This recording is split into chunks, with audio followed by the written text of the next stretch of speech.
be back on the estate tomorrow night when Karen finds out if Sharon's half-sister is also Barry's long-lost brother, and Harry comes face to face with the devastating loss of his hairline. That's The Estate tomorrow at 8:30. But before we go live to Eamon and the gang, there's just time to look forward to what's coming up later tonight on Channel 1. At 9:30, we have an in-depth documentary about the downfall of Jacob Hamilton Mann, which forced this year's early election.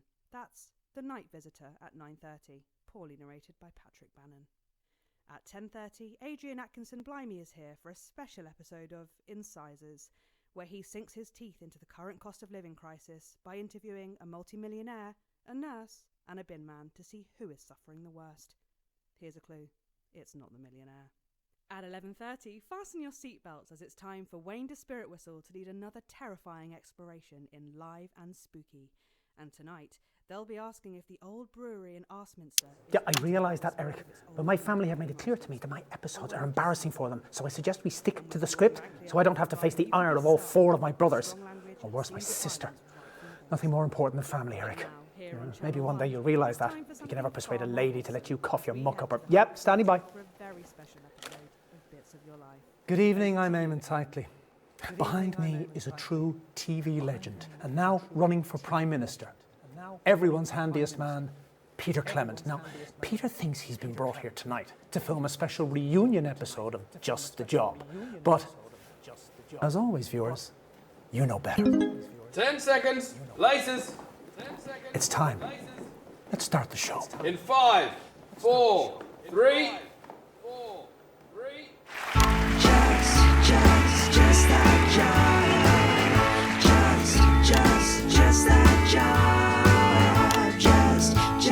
Just that job. Just.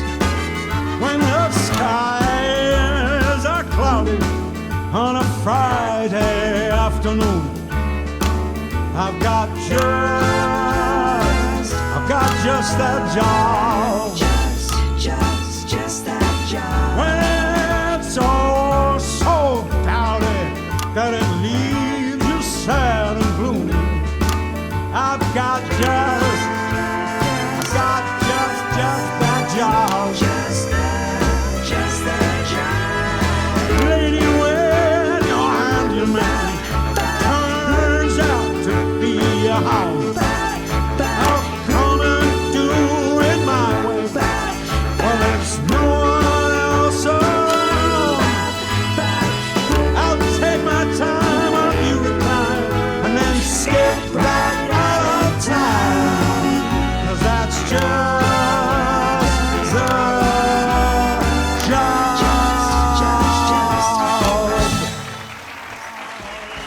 Thank you, girls. Cracking stuff. Good evening, friends, and yes, it's true, and I can't really believe it myself. We are back with this special one-off reunion episode of Just the Job. And just to be clear, it is the show that you remember with me old sidekick, little Jimmy Chisel, some top tips on how to improve your DIY, and, of course, some special surprise guests from Just the Job. Dave's family planning clinic. Dry and itchy or angry and weeping? Beg your pardon? Just passing the time. We don't have much time, so... You'd be surprised, mate. We have all the time in the world, in a way. Well, you might, but I'm on a bit of a tight... Oops, hang on, Dave. Stand by, Eamon. And go, Eamon. Sorry, Dave, back in a sec. What's going on? I'm going anyway. It certainly is me. You naughty fucker! Sorry, Peter. sorry. Frank, did you know about that? Look at that expression. You did, didn't you, you fucker? Peter, you thought you were here tonight to record a special reunion episode of Just the Job. I can't believe this. But tonight, Peter Clement, these are the bits of your life. Come on, let's get you back to the studio. Fuckers! I can't bloody be those bloody dads all the way along. For you. They're all this way, Peter. Mind your step there now. I know. I can't believe it. Honestly, I'm a huge fan of your show. I think it's incredible. I never believed that people didn't know. He's loving this, viewers. Right, I'm back. Colder than an unstare. Oh, it's...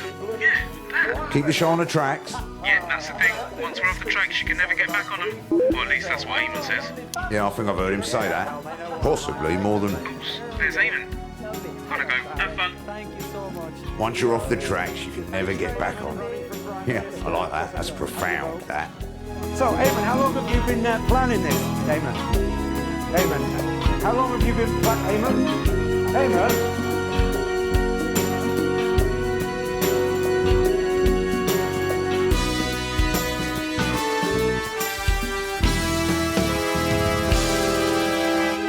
Peter Gordon Clement. You were born October 10th, 1923, in the northern town of Rotherham, to Fanny and Martin Clement. Tore me up. That's right.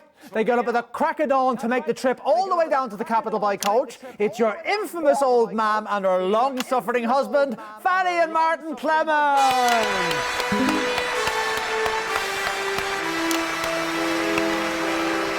You're not them. It's Jim.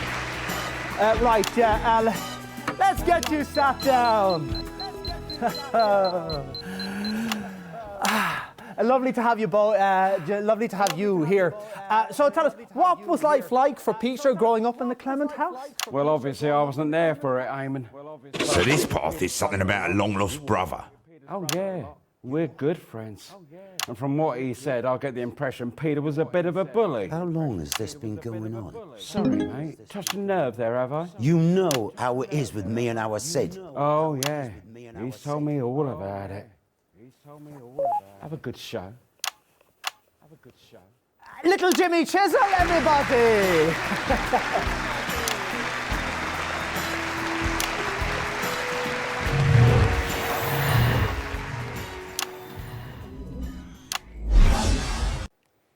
In 1938, you were a 15-year-old at Rotherham Elementary, and already you had quite the reputation as a ladies' man. Who's this, Peter? Ladies' man, Peter Clement. With penis so small, you need space telescope to know if it even exists. Oh, fuck off, Ivan. It's your childhood sweetheart, Chelsea Ball. No, it bloody isn't. No, it bloody isn't. Some sort of rock and roll star. This is Ivan Vodovich, Eamon, one of my oldest friends, Chelsea. Ivan. Let me ask you this. What do you think we could see in Peter way back then that could have predicted his path to household name and now aspiring Prime Minister? You know, I listening before I come on your set, and I hear name Sydney, and I think I not heard his name in 25 years. Let's keep it that way, shall we, mate? You two like good-nighted goat fight, always bleating and snapping at each other. And then one day, poof, he gone. And just like that. And never spoken of again. And that's the way I like it, Eamon. Should we get the next guest out? Wait, first we open Erkistani Special Reserve. Not in the mood, mate. Hey, you okay, my friend? Sorry. Not your fault. Meet in the pub after.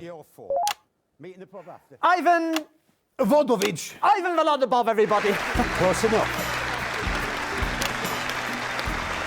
Now, before we bring our next guest on, let's take a look at a classic clip from Just the Job. It's on that monitor there, Peter, if you'd like to take a look.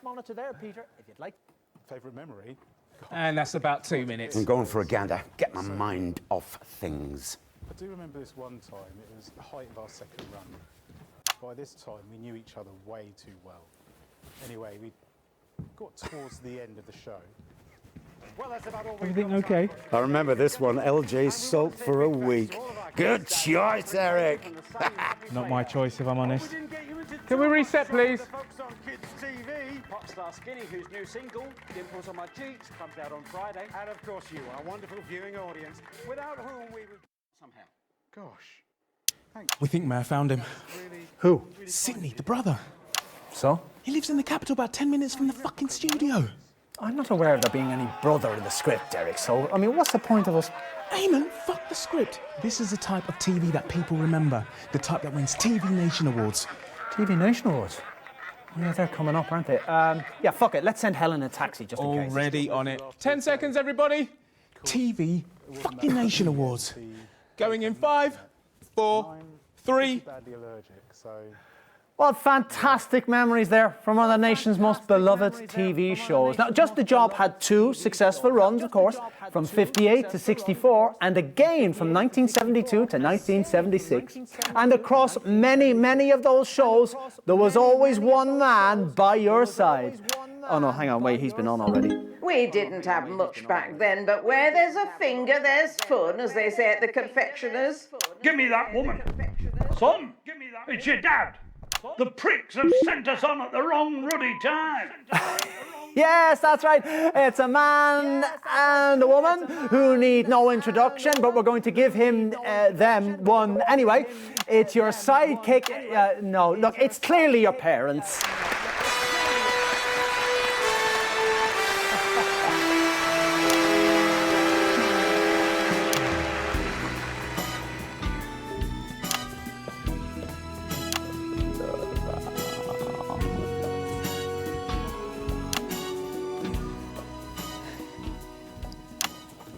Well, you're certainly in a position to give us a unique insight into this bit of Peter's life. What are the differences, would you say, between the on-screen and off-screen versions of Peter Clement? Not much.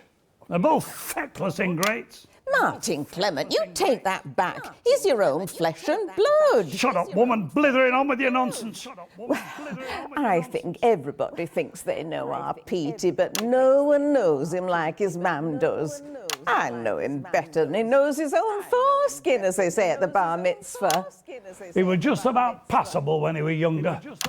Not a patch on his brother, but you don't get two like that.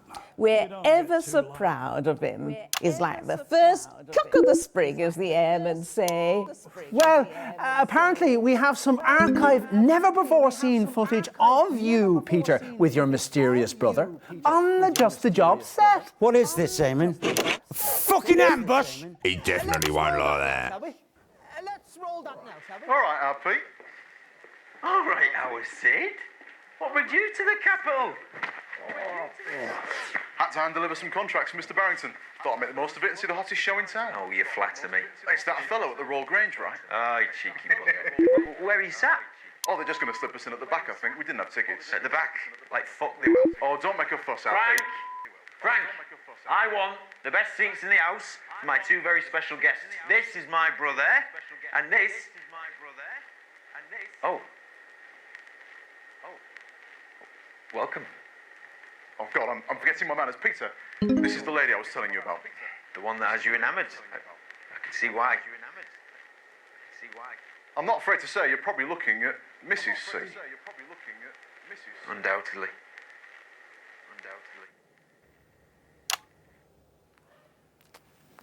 You seem close. They were. Until he went to that capital and became one of you TV ponces. Martin! Abandoned his brother. He abandoned me. He walked away. Because of what you did, you sneaky little shite! Well, as they say at the laundrette, the past is like a spunky jumper. Jesus, erase you, Grimlicker Christ! Will you shut up, woman, and let me speak?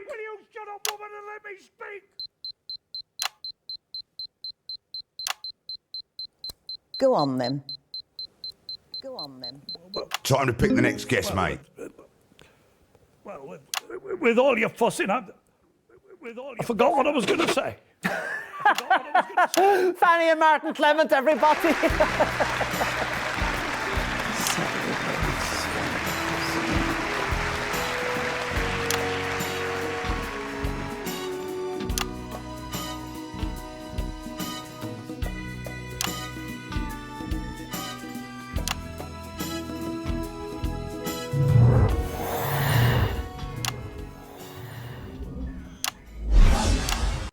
In 1941, long before Just the Job ever aired, you, like so many men of your generation, were conscripted into the army to go to the continent to fight. And it was on those very battlefields that the strangest of friendships was born. Don't worry, darling, we can still get this show on track.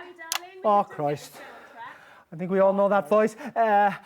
At the wrong time in the show, ladies and gentlemen, a woman with the power to destroy us all, Dorothy Hammerman! Hello, Mrs. Hammerman. really lucky you didn't call me even earlier. I'm having a very difficult day, so just be glad I've had time to calm down and be in a more personable mood. However, the organisation on this show is a farrago. Yes, ma'am. It's Dave in the broadcast room. He's just fiddling with the machines. However, I wouldn't say fiddling, I'd say more like meddling. let's just carry on. Look here, take this and put it in there, shall we? Yes, ma'am. Shall we? Yes, ma'am. Oh, are you okay? Yeah, I just don't like talking about our Sid. Well, I know you don't, but suck it up, because it might well make you Prime Minister. Okay, sweetie? Prime Minister. Okay, sweetie? Let me ask you this. What's it like The being... last time that I saw Sydney and Peter together was in 1960 at Peter's wedding.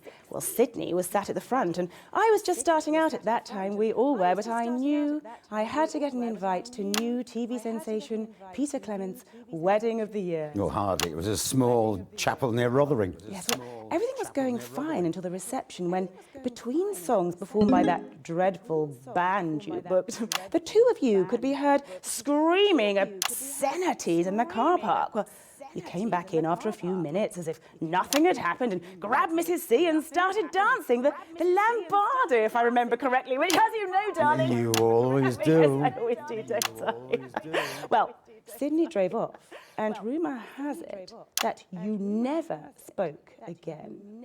Is that true? Why are you telling everybody this? Well, it's ratings, darling. Ratings. So, the question I have for you, Peter, is... I usually ask the question. What the hell were the two of you rowing about that night? Sorry, did you say something, Eamon? Wait, it's just that I usually ask the question. Oh, yeah, sorry. Well, what do you want to say? Oh, yeah, sorry. No, actually, that was very good, yeah. No, sorry, Dottie, viewers. But that conversation were private, and that's how I think it should stay. Dorothy Hammerman!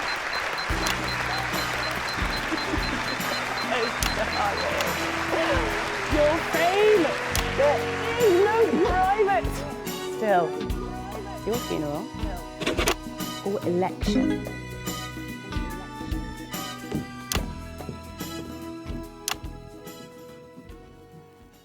It wasn't only just the job that the nation invited into their hearts. Starting in 1977 and running every weeknight for almost 6 years, you brought your own inimitable Peter Clement style to your eponymously named late-night chat show, Petey.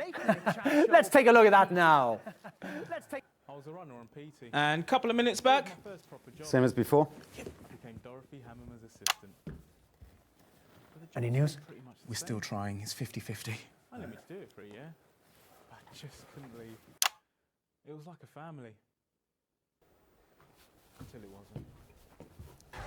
Well, ladies and gentlemen, I'm sure regular viewers will have noticed there's been something a little different about tonight's show. Normally on this show we have celebrities, politicians... Everything okay? Do you think I did the right thing, Eric? No. Shutting it all down for a career in politics. Of course you did, mate. Every one of you... If you win. ...is a novel. Reset, everybody! ...written by your own hard times.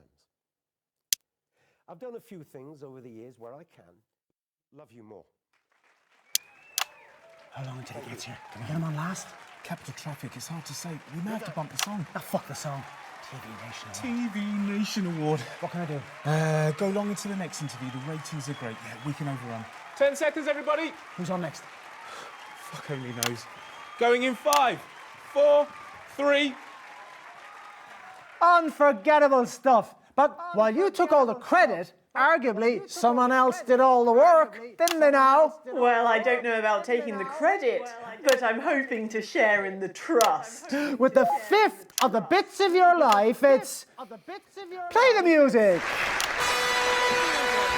Ah, of course, yes, do me something.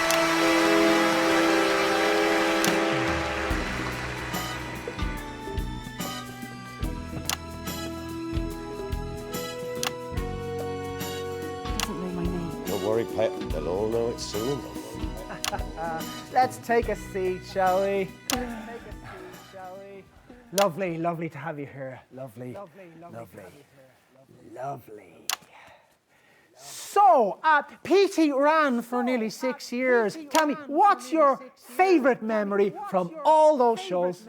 Well, my earliest memory of Peter was actually from the news. I was a precocious child in the 50s, 1957, was it, when you cycled the length of the country for charity? Can you believe you even did that? Still got the dicky knees to prove it. And then by the time that Petey was on, well, I was very busy with my legal career, so I rarely got the chance to see it. But I remember the one with the sexy ostrich, obviously. Everyone does. I hate that clip. That man still makes me bloody angry. But I think the thing about that show was that it demonstrated that Peter could talk to anyone, from royalty to roughnecks. Everyone has the best brought out of them by this man. Well, let's hope that's true for you too.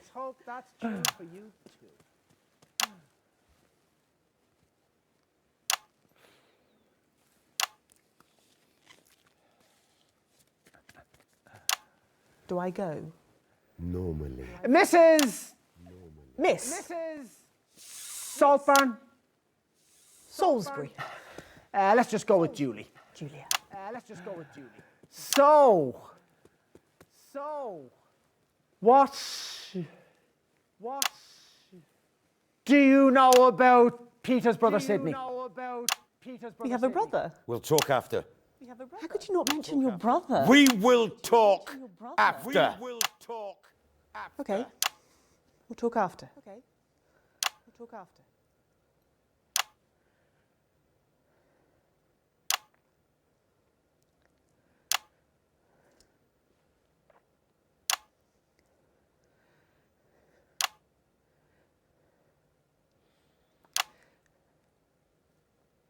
Do I go now? Jesus, Rachel, Tugger Christ, I'll do it. Julia Salisbury, everybody.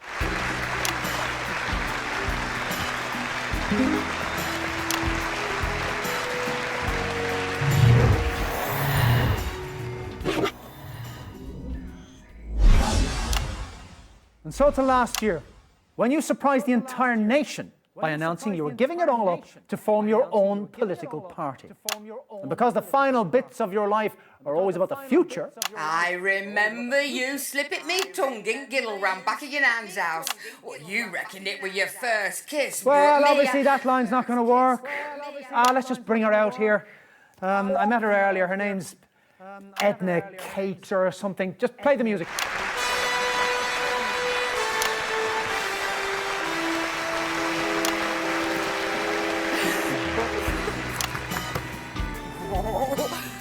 Petey!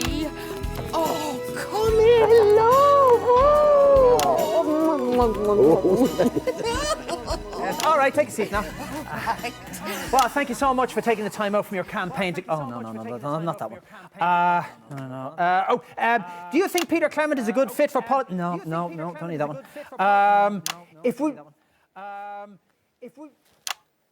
So have you ever met Sidney Clement? Of course I have, kiddo.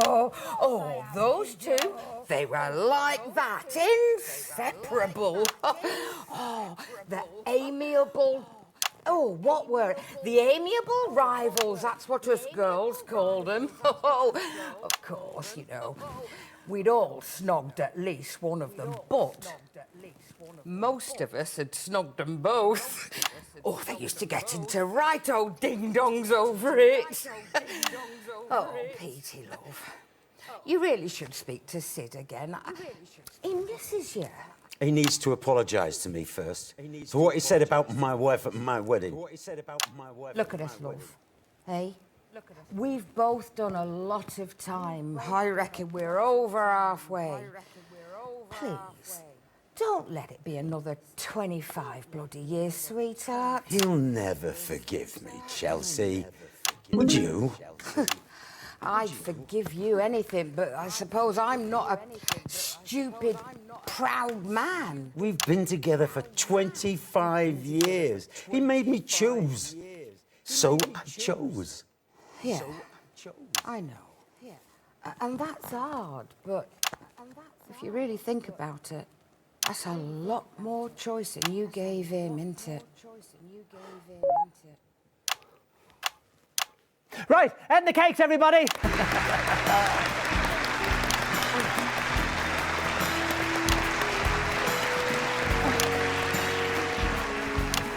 Yeah, right, off you go that way, love. Fantastic. Well, we've got a bit of a treat for you, and for you. But first, let's take a look at the current Peter Clement. This is a bit of footage from you from the debate a few short weeks ago. Every single study worldwide acknowledges that a society's most stable building block is the family. Well, yes, obviously, we think that family is important too, but just, not in the way that you do. We need to put in place policies that encourage families to stay together. Whose family? I beg your pardon? Your family, Jacob, with your estate and your nannies to wipe your ass? Yes, nannies. Or yours, Henry, where your children's education is factored into the budget? But my parents were self-made. Self-made millionaires, yeah, no, I get it. And if I came from families like yours, I'd probably feel the same way too, but I didn't. I didn't get piano lessons. Our neighbours didn't complain about us because we had piano lessons. They complained about us because we fought. We fought and we fought. My dad tore strips off us with his bare hands and his belt. And we deserved it because we fought too. And there were times. Doesn't matter. What I'm trying to say is that not all families should be encouraged to stay together. There are some cases where families should just simply be left to rot. And they're sticking two chubby fingers up to both of you for families first and families forever or whatever it may be, because they didn't stay together because they wanted to. They stayed together because they had to. Because the successive policies of both your governments meant do that or fucking starve.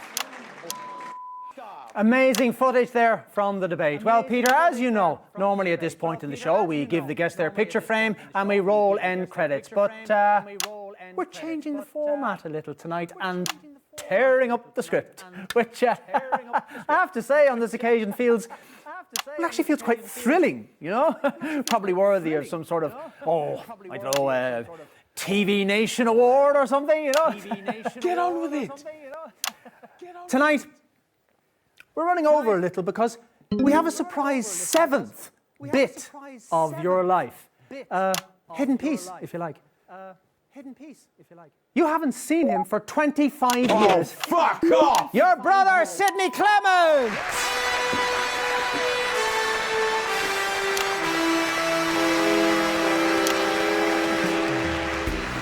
All right, our Pete. All right, our Sid. Looks like we're going to have our chat then. Aye, looks that way.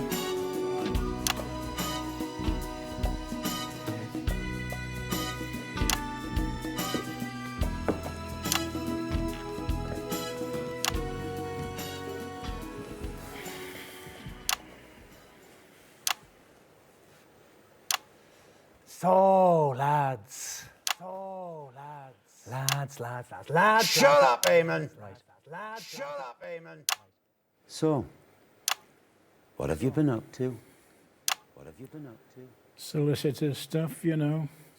You? This sort of thing mostly? Running for Prime Minister? Saw that. Good luck. Mam's backstage with him. Oh, aye, that's good.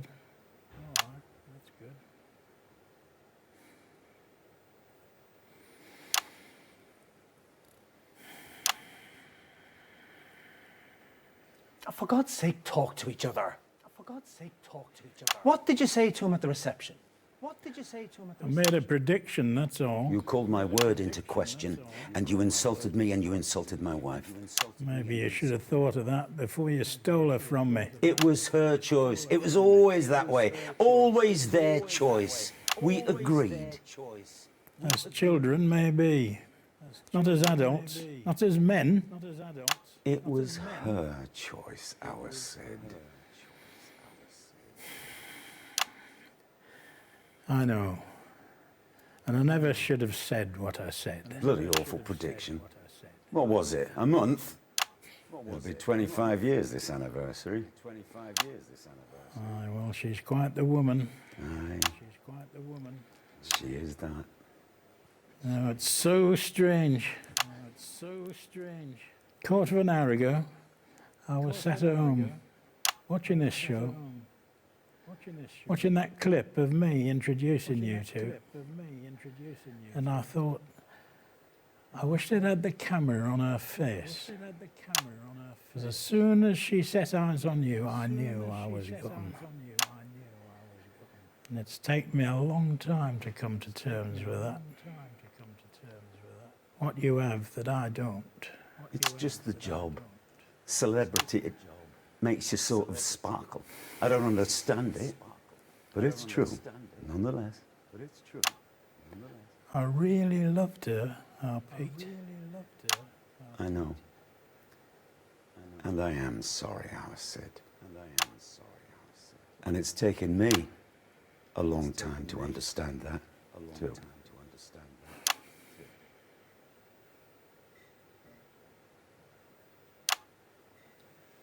Peter,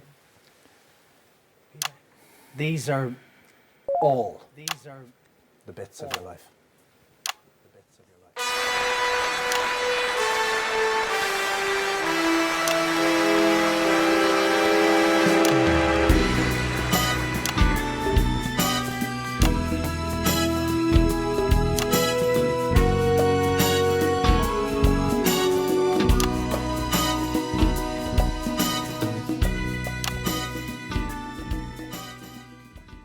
TV fucking Nation Awards! TV Nation Awards! Do you feel like every month costs more? You're not alone. Over the last year, more and more people have been looking to Advance for answers and finding that we have them. From inequality to indignity, Advance have fair solutions and the courage to implement them, even if we have to ruffle a few gilded feathers along the way. We're not politicians. We're people from normal backgrounds, people like you. It's time to bring a little normality back to our politics, and perhaps a little integrity. A vote for Advance next month is a vote for a fair share. It's a vote for a more equal society. It's a vote to stop running in circles, getting nowhere. Vote Advance on November the 8th. Okay, I get it. Petey, he's such a sweetie when he's on your TV. It's such a treat with all the warmth he brings. Conquers and kings. Tall